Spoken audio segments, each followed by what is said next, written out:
April 1962, Apollo Theater.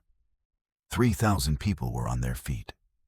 James Brown was in the middle of the performance that would become legendary, the one that would become Live at the Apollo and change his career forever. 3,000 people were on their feet, screaming, losing themselves in performance that only happened once in a lifetime. The famous flames were locked in that groove, Bobby Bird's fingers dancing across organ keys, horns building toward a crescendo. Then James Brown heard something, a sound that didn't belong. And in that moment, James Brown made a decision. Nobody saw it coming. The organ cut out. Then the horns, the drums. Finally, James's voice. 3,000 voices died mid-scream. And what James did in the next 60 seconds would reveal something the world had never seen before. Something that would echo through every performance he gave for the next 44 years until his death on Christmas Day, 2006. 1933, Barnwell, South Carolina. James was 4 years old when his mother walked out. Left. The sound of that door closing carved itself into his brain permanently. That abandonment shaped everything, every relationship, every performance, every desperate need to make people stay, to make them unable to look away. He picked cotton, shined shoes, danced on street corners for pennies. Those famous moves, the splits, the impossibly fast footwork, the spins that seemed to defy gravity, were created on street corners in Augusta, Georgia, where survival meant being more entertaining than every other desperate performer competing for the same nickels. The stage became his salvation and his prison. Music found him through the gospel starlighters in churches where the Spirit moved people to shout and speak in tongues. That Pentecostal energy, that belief that music could literally pull something divine into human bodies, became everything James Brown would create. When he screamed on stage, he was testifying. When he dropped to his knees, he was praying to the only God he believed in. The audience? Their applause was his redemption. By 1956, his first record, Please, Please, Please on Federal Records, recorded in one take, every ounce of childhood pain poured into 3 minutes. The way he sang Please, stretching it, breaking it, you could hear everything. The mother who left, the poverty, the determination to never be invisible again. By April 1962, James Brown had a fierce reputation. Shows that left him drenched, collapsing from exhaustion, somehow finding strength to come back. That Cape routine where he'd appear destroyed, someone would drape his shoulders, lead him off. Then he'd throw it off and return. Over and over, his entire life in metaphor. But the Apollo was different. The Apollo on 125th Street was the proving ground, where Ella Fitzgerald was discovered, where black audiences who knew music in their bones would crown you or destroy you. If they didn't like you, they'd boo you off. If they loved you, they'd demand encores until your voice gave out. This night was different. His manager had convinced the venue to record the show. Live albums weren't common in 1962. The risk was enormous. But if it worked, if they could capture what happened when James Brown and a live audience collided, it could be game-changing. The venue was oversold. 3,000 tickets for 2,800 capacity. People packed into every inch, air thick with smoke, perfume, sweat, anticipation. They wore their finest. Going to the Apollo wasn't casual. It was an event. When James Brown hit that stage, something happened. The famous flames launched with precision from hundreds of shows together. Bobby Bird on organ, providing churchy foundation, horns tight and punchy, hitting accents that made your body move. And James, moving like electricity given human form. The set list was constructed to take the audience from excitement to ecstasy to something beyond. He opened strong. I'll Go Crazy, bleeding into Try Me, bleeding into Think. During I Found Someone, 40 minutes in, the moment happened. James was deep in performance, voice almost conversational, making each person feel he sang directly to them. Eyes closed, sweat soaking through his shirt. Stage lights made him glow. Then he heard it, a voice from the audience, not screaming. This was different. Pain. A woman woman's voice crying out. Not for James Brown, because something was wrong. The sound cut through everything like a knife. His eyes opened. The band kept playing. Bobby Bird lost in music, horn section building. But James's attention shifted. His head turned, scanning, searching. The audience didn't understand. Some thought it was part of the show. But people who knew him saw something change. The performer disappeared. The mask cracked. Recognition emerged. Understanding that someone was suffering. James Brown never stopped performances. His reputation was built on continuing no matter what. Broken bones, fever, exhaustion. The hardest working man in show business was fact. He'd pushed to the edge of endurance and beyond. Rehearsals were legendary. He fined musicians for wrong notes. Perfection was the minimum standard. James Brown had to control everything: the studio, the musicians, his business. In 1963, he'd found Try Me Records because he refused to let others dictate his art. He insisted on owning his masters, radical for that era. He studied every business aspect. But in that Apollo moment, with music playing, 3,000 watching, recording equipment capturing everything, James Brown defied everything people thought they knew. He held up one hand. The band scaled back. Horns dropped out. Bass. Drums. Within seconds, only Bobby Bird's organ held a single sustained chord like a question. James stepped to the stage edge. Wait, stop the music," he said into the microphone, his voice different now. Urgent. Human. "Something's wrong. Stop." Bobby's hands lifted. Silence crashed over the venue. 3,000 people frozen. James's eyes locked on the crowd. "Someone's hurt," he said. Security guards pivoted their attention. Dorothy Mitchell, 63, a retired seamstress from the Bronx, who'd saved 3 months for this ticket. She'd grown up with gospel in her father's church, watched soul music's birth. James Brown represented proof that black artists could demand respect, command attention from anyone.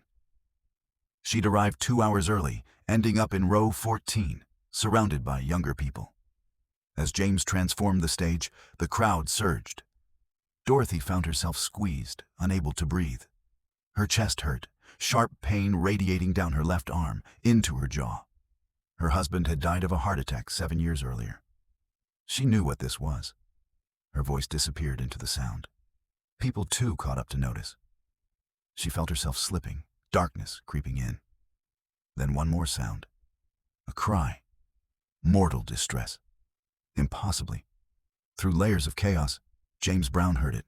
The recording equipment captured it. You can hear it on Live at the Apollo, though edited for commercial release. The raw tapes tell the full story. James's voice. "Get back. Everyone move back. Give her space." Confusion in the crowd. Security guards pushing through, radios crackling. What tapes don't capture is what people saw. James Brown stepped off the stage, jumped straight into the crowd. People parted like he carried a force field. He reached Dorothy Mitchell as she collapsed. Caught her. "I need a doctor," he shouted. "Call an ambulance, now."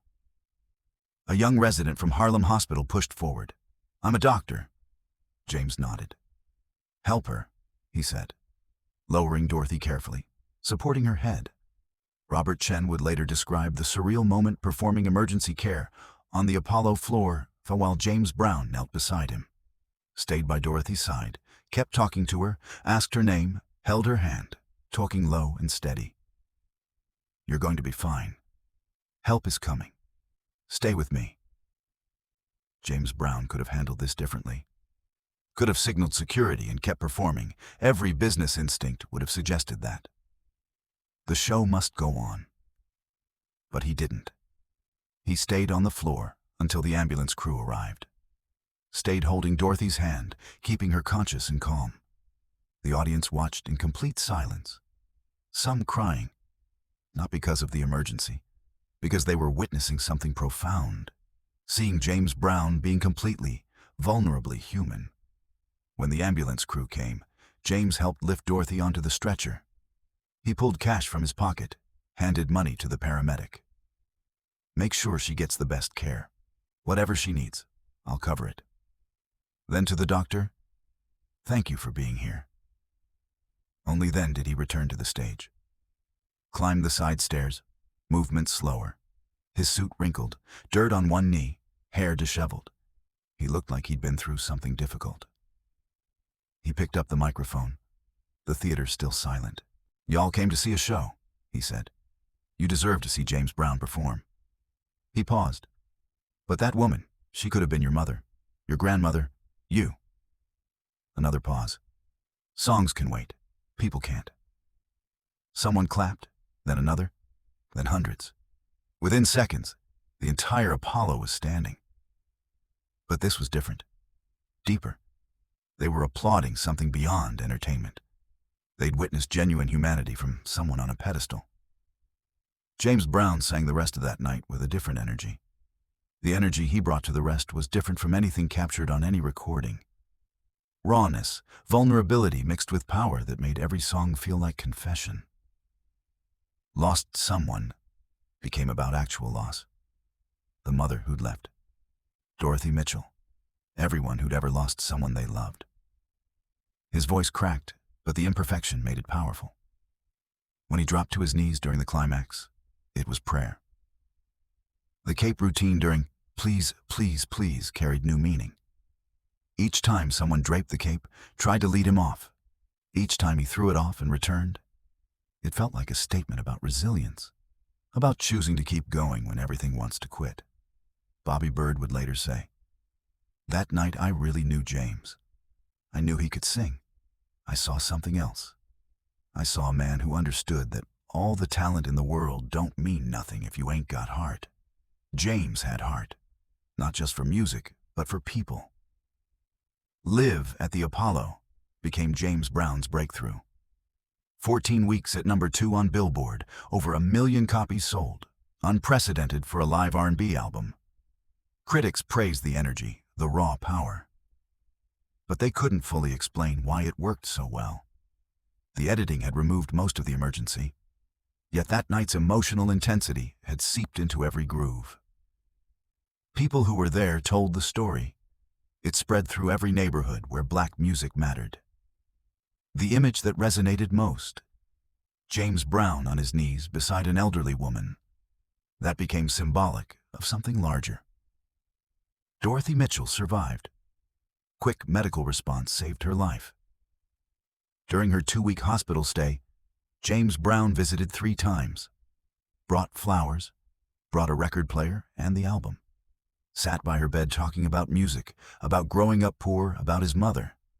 Dorothy's grandson recalled being stunned by how normal James seemed. He wasn't the guy from the stage. He was just this man genuinely concerned about my grandmother. The hospital bills were paid. Dorothy knew who covered them. Everyone knew. But James never acknowledged it publicly. After Live at the Apollo, James Brown became a cultural force. In 1965, he recorded Papa's Got a Brand New Bag, essentially creating funk music. The revolutionary rhythm, the emphasis on the one, the first beat where everything locked in, became the foundation for an entirely new genre. By 1968, as America burned after Martin Luther King Jr.'s assassination, James Brown was in an unexpected position of political importance. April 5th, the day after King's death, he was scheduled for the Boston Garden. The city was on the brink of riots. Mayor Kevin White made a controversial decision: televise James Brown's concert live. Give people a reason to stay home, to come together through music rather than tear the city apart. James agreed, performing for free, speaking about peace, about honoring Dr. King through nonviolence. Boston remained calm while other cities burned. Say It Loud, I'm Black and I'm Proud, released later that year, became a Black Power anthem. Throughout the 1970s, as funk evolved and hip-hop began emerging, James Brown's influence only deepened. Funky Drummer would become one of the most sampled recordings in music history. James Brown became, in effect, the foundational sound of rap music. This story matters because it complicates the narrative. It refuses to let us see him as purely one thing. He was the godfather of soul, a musical revolutionary, a brilliant businessman who understood the industry, someone who struggled with demons, made mistakes, hurt people he loved. But he was also the man who held a stranger's hand while she thought she might die, who paid medical bills anonymously, who used his platform to prevent a city from tearing itself apart, who mentored musicians and supported struggling families. The contradictions don't cancel out. They coexist, creating a portrait of someone fully, complexly human. When James Brown died on Christmas Day 2006 from congestive heart failure, tributes poured in from around the world. Musicians from every genre spoke about his influence. Michael Jackson had built his career studying his moves. Prince adopted his emphasis on total control. Every funk band, every hip-hop artist, every musician who understood rhythm as primary carried his DNA. But among those tributes were quieter stories. Dorothy Mitchell had died in 1998, at 99, having lived more than 3 decades beyond that Apollo night.